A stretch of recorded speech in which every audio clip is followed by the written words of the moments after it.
Hey everybody, Rob Maurer here. Welcome back to Tesla Daily. Today we are going to be talking about another critical piece of the Inflation Reduction Act that should have pretty big implications for Tesla and others. We've got a couple of new analyst notes, some factory updates, news on Tesla Energy, and more. Quick look at the markets, which have continued to decline this week. The Nasdaq starting the week off down 1% on the day. Tesla down 1.1% to $284.82. So although it may not feel like it, the last few days Tesla has been holding up relatively well. Looking at the economic calendar, it should be a little bit quieter week than last week, of course, with the Jackson Hole Symposium last week. This week we've got some jobs reports, oil reports, PMI on Thursday, but shouldn't be anything major from the Fed, and we're still a couple weeks out from the CPI report for August. All right, I want to start off today by discussing a portion of the Inflation Reduction Act that we have not covered yet, but a section similar to the EV tax credits that will have a huge impact on the EV industry and accompanying supply chain. Big credit to Axios, who is the first source that I've seen pick up on this new information. Then I think it was covered by Clean Technica. Then The Limiting Factor has done a video on this as well. The latter couple raising the awareness in the Tesla community about this. So apologies for not having covered this sooner, but what we're about to talk about here is a big deal, and that is the Advanced Manufacturing Tax Credit. Like we did for the EV tax credit, I've gone through and pulled out the most important details of this section, which puts billions and billions of dollars of credits on the table for battery production in the United States. All right, so right off the bat, it talks about the allowance of an advanced manufacturing production credit for certain eligible components that are produced by the taxpayer and also sold by the taxpayer each year to an unrelated person. Those eligible components and their credit amounts are found in subsection B. There are quite a few eligible components here, some of which might affect Tesla as well, including things on solar, inverters, but today we're going to focus in on the big ones that relate to batteries, so that is paragraph K, L, and M. In paragraph K, it says that in the case of a battery cell is $35 multiplied by the kilowatt hour capacity of the cell. So 1 kilowatt hour, $35 of credits. So that's for battery cell production. And then paragraph L says a very similar thing for battery module production. It says $10 for each kilowatt hour. Finally, paragraph M says that in the case of any applicable critical mineral, which later is outlined as things like nickel, aluminum, manganese, cobalt, lithium, graphite, all the things that you would expect are listed there. It says that for any of those critical minerals, an amount equal to 10% of the cost incurred by the taxpayer with respect to production of such mineral would be granted as an advanced manufacturing production credit. All right, so before we get any further and talk about some of the restrictions, some of the fine print, let's talk about this because that sounds like a huge deal. $35 per kilowatt hour for producing battery cells, $10 for battery modules, 10% of cost back for critical mineral production. When we think about Tesla, let's just focus in on those first two. If Tesla is producing their own battery cells, producing their own battery modules, like they're doing at Cato Road with the 4680s, like they will be doing at Giga Texas, those $45 of credits could be a huge portion of their total cost, which Tesla has said with the 4680 process, they already think they can drop those costs by 50%.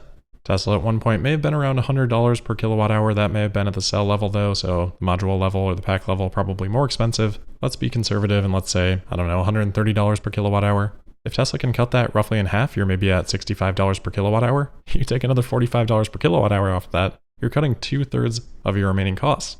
Now, Tesla's not going to get there tomorrow, but if you can get there over the next few years, Tesla could be making standard range battery packs for $20 a kilowatt hour or less than $1,500 for the entire pack.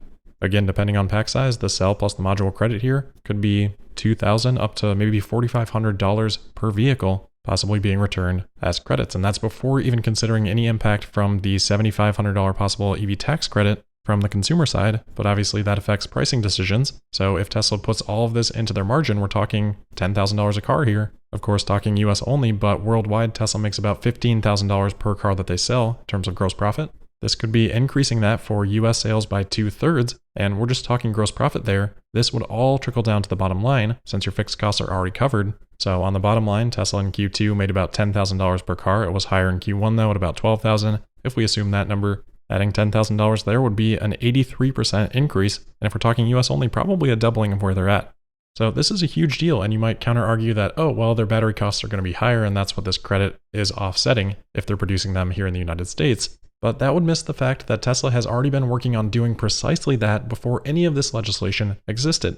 Tesla wouldn't have been planning on doing that if there wasn't a path to it being cost competitive, even before accounting for any credits like this. So it should very much layer in as gravy. If we look at it from a factory perspective, if Tesla is able to get Giga Texas up to 100 gigawatt hours per year, this credit alone for battery cells and battery modules would seem to be $4.5 billion per year in credits. If those vehicles are then sold and eligible for the $7,500 tax credit, That could be another 10 billion per year, and I would assume, especially with these credits in place, that Tesla will probably build at least one more factory of that size and probably continue growing Texas beyond that size before these credits expire. I mean, this is truly just an insane amount of money being pumped in here. So now that we have some context on the scale of these credits, let's look at some of the restrictions, some of the fine print. For the battery cell, it just says it must be an electrochemical cell that has a positive and negative electrode. Obviously, no problem there. An energy density of not less than 100 watt-hours per liter. Tesla's more in the ballpark of 700 watt-hours per liter, so nothing there. Finally, it must be capable of storing at least 12 watt-hours of energy. So 4680 should be fine, 2170 should be fine. Obviously, that can influence Panasonic's costs and therefore Tesla's prices for Panasonic cells as well. Even the 18650s for the Model S and X would be fine, but of course those wouldn't be eligible because those are made in Japan. As for battery modules, that applies if the aggregate capacity of the module is not less than 7 kilowatt hours. So same capacity threshold there as the EV tax credit, and there's a path outlined there as well if you're not technically using a battery module, but the aggregate capacity of the cells is at least 7 kilowatt hours. All right, so as far as I can tell, no hangups in those areas. There is then another paragraph that outlines some more general limits. That says that the capacity to power ratio for these battery cells must not exceed 100 to 1. While it would be nice if Tesla vehicles performed the way that they currently perform with that capacity to power ratio, which would mean you could be driving for like 100 hours, that is also not an issue. Even for a cell that would go into a Megapack or a Powerwall, no issue there either. There also does not appear to be any per entity, per manufacturer limits or anything like that. There is a phase out period. That does not start until 2030. The credits then drop to 75%, then 50% in 2031, 25% in 2032, and then it's done end of year 2032. That phase out applies to eligible components, so the battery cells and modules that we talked about, but not to the production of any applicable critical minerals. All right, so again, so far so good. We'll wrap up with the special rules section that says, of course, as we mentioned before, only production in the United States is taken into account for any of this. But then the one question that I am left with is something that I mentioned at the beginning, where it specifies that the allowance of credit is determined based on being produced by the taxpayer and during the taxable year being sold by such taxpayer to an unrelated person.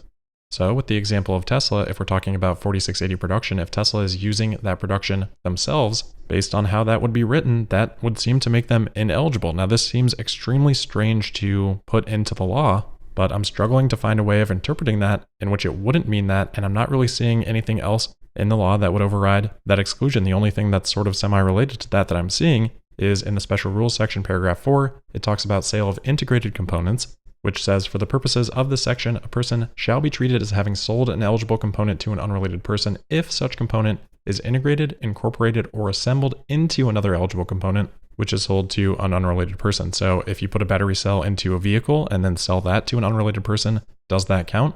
Well, by the strictest interpretation, since an electric vehicle is not outlined in this section as an eligible component, then my interpretation would be no. But again, that doesn't really make any sense. So I'm certainly open to the possibility and even hoping for the possibility that that interpretation is not correct, but that's just how it reads to me. So I'd love some feedback from that from the comments. I suppose that could be a way to try to exclude Tesla from these credits, but that would seem quite unfair. Of course, Tesla could still earn them as a supplier of cells or modules to other companies. Tesla has said that they're open to that, but it's tough to see Tesla doing that for quite a long time. Tesla, of course, would still benefit from this from their suppliers. Panasonic, we know, is making huge investments right now on battery production in the United States, but the net benefit to Tesla would be seemingly greatly reduced. So either way, big implications here, but I think still a degree of uncertainty. I'll continue to try to figure that out and share anything that I can learn. All right, next up, we've got a couple of analyst updates following the Giga Berlin tours last week. First from Pierre Ferragu of New Street Research. Pierre has a post-split price target of $530 per share, at least according to Tasmanian. Barron said $527, not sure which is correct, but Tasmanian sharing some snippets of Pierre's new note. He talks a lot about the build quality, saying that its overall finish is far superior to Fremont, called it flawless. The doors, panel gaps, painting, and color was surprisingly excellent. Said local skills probably matter, but his impression was that the major driver of these improvements is simply experience. Quote, Berlin is a much improved factory compared to Fremont, and we see it in its cost efficiency as much as in the quality of the products coming out of it, end quote. Pierre also got the impression that the front casting is ready to go and only awaits the availability of the structural battery pack and 4680 cells, and he said based on his observations and ongoing dialogue with the company over several months, they expect to see 4680 cells in the Model Ys in Berlin in a matter of months or quarters at most. Quote, the trend couldn't be clearer. Tesla is delivering steady cost improvements, end quote. Deutsche Bank's Emmanuel Rosner also released a note saying that Tesla's, quote, new localized vehicle production in Europe could be a game changer, making Tesla an even more formidable competitor in the region, while likely boosting the company's gross margins, end quote. The note also mentioned that the plant has capacity to produce 500,000 Model Ys per year, but currently limited to 2 shifts. Tesla plans to extend to 4 shifts and full production sometime in 2023. And that the company did acknowledge some production risk from any potential German gas crisis, confirming Giga Berlin's energy supply is similar to other OEMs producing in Germany, but pointed to its strong flexibility in steering its global vehicle production to regions where it sees strong demand. That last point seems a little bit weird if Tesla's production constrained, but it depends on what is constraining production, I suppose. So in that context, it makes a little bit of sense. And then in terms of the energy issues, we've already talked about that being an item to watch out for. And it also probably supports the idea that Tesla's building up a lot of extra castings just in case they need to use those in Berlin. Anyway, Deutsche Bank has reiterated their buy rating and has a $375 price target post-split. All right, speaking of energy issues, let's check in on Sichuan, which we've been talking about over the last couple of weeks, possibly power shortages there causing some supply chain challenges for Tesla. Sichuan has gotten some lower temperatures and some rainfall, so conditions are improving pretty significantly. It's being reported that all general industrial and commercial electricity consumption in Sichuan has been restored. Sounds like some things are still in the process of being restored. It says here large industries. I don't know, maybe that's a translation thing, but regardless, definitely significant improvements in the situation. It sounds like the risk for production for September for Tesla that we had talked about before is now very low. So definitely great news there. We'll continue to watch this, but hopefully continued improvements and a strong September, which will be a great way to end Q3.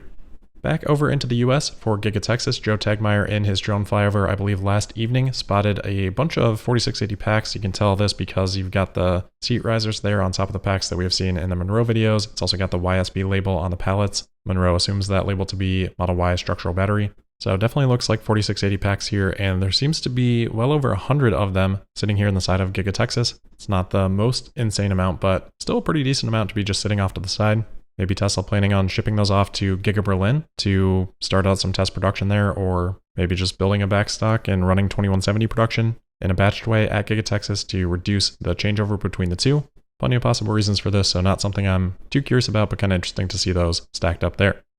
Next, a couple of updates from Elon. He did speak today at the ONS Foundation 2022 conference in Norway. Just a couple of clips that have come out, at least as I'm recording. Maybe some of that will come out later, but couple of articles as well. It doesn't appear anything too crazy. It sounds like Elon talked a little bit about how oil and gas is needed right now, otherwise society would collapse, a point that he has mentioned before. He also said that Tesla would hope to announce the location of their next factory before the end of the year, so same as he said at the shareholder meeting. And then the rest mostly seems to be stuff that we have heard talked about before, but again, if we get a full video of that, we'll see if there's anything else. And then Elon did also clarify about FSD Beta 10.69.1 that for the first few days, that'll just be to 1,000 owners. That's supposed to come out tonight. And then FSD Beta 10.69.2, hopefully going out a week after this, is the wide release beta. Elon says, I continue to believe that that is just to current beta users. Elon at the ONS Foundation apparently said that they're trying to get to wide release before the end of the year for FSD. So I think that supports that. But again, confusing wording here. So we'll see. But hopefully either way, we'll start to see 10.69.1 rolling out tonight. All right, last item for today then. Tesla Japan, via the Tesla Japan Twitter account, has announced that they are working on a virtual power plant project in Japan that is now utilizing more than 300 power walls. Tesla says on their website that they expect to increase this to 400 units by the end of the year, and that this will be the largest virtual power plant project in Japan. So we just continue to see more and more of these Tesla Energy projects pop up. Very exciting time right now for Tesla Energy. I think we'll see awareness of this increase a lot over the next 12 months. All right, that is where we'll leave it for today then. So as always, thank you for listening. Make sure you're subscribed and signed up for notifications. You can also find me on Twitter at Tesla Podcast, and we'll see you tomorrow for the Tuesday, August 30th episode of Tesla Daily. Thank you.